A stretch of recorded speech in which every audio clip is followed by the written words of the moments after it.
চাঁপাইনবাবগঞ্জের শিবগঞ্জে জেলা পরিষদের সদস্য ও নয়লাডাঙ্গা ইউনিয়ন আওয়ামী লীগের সাধারণ সম্পাদক আব্দুস সালাম এবং তার সহযোগী হরিনগর উচ্চ বিদ্যালয়ের শিক্ষক আব্দুল মতিন নিহতের ঘটনায় এখন পর্যন্ত কেউই আটক হয়নি। তবে পুলিশের অভিযান অব্যাহত আছে। এদিকে এই ঘটনায় জড়িতদের আটক সহ সুষ্ঠু বিচারের দাবি জানান নিহতের স্বজনরা। একে এস রোকনের তথ্য, ছবিতে প্রতিবেদন।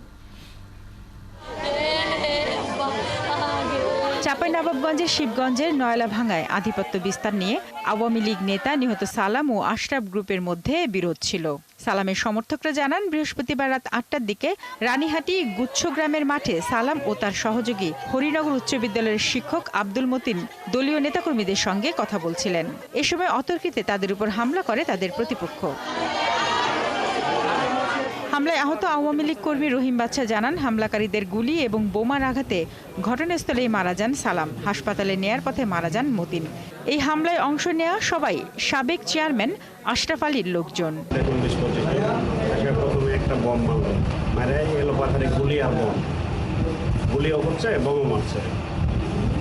ওখান থেকে আমি সাইডে ছিলাম, আমি একটা দৌড় দিয়েছি। আর নিহত স্বজনরা জানান, কয়েক মাস আগেও সালামের গাড়িতে হামলা হয়েছিল। মাগরিবের পরে কারেন্ট যায়, ওই সময়তে অন্ধকার হয়ে মানে আমার চাচার উপরে মানে হামলা করে। বিনা অপরাধে যায় ওকে গুলি মেরে ফেলছে। ফাঁসি চাই।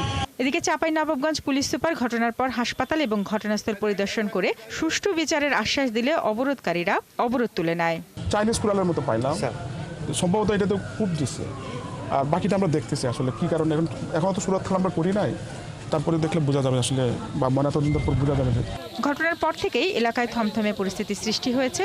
তাদের মৃত্যুর খবর এলাকায় ছড়িয়ে পড়ার সঙ্গে সঙ্গে বিক্ষোভ করে সালামের সমর্থকরা। এরই মধ্যে যে কোনো অনাকাঙ্ক্ষিত ঘটনা এড়াতে এলাকায় অতিরিক্ত পুলিশ মোতায়েন করা হয়েছে। শারমিন স্বপ্না, ৭১।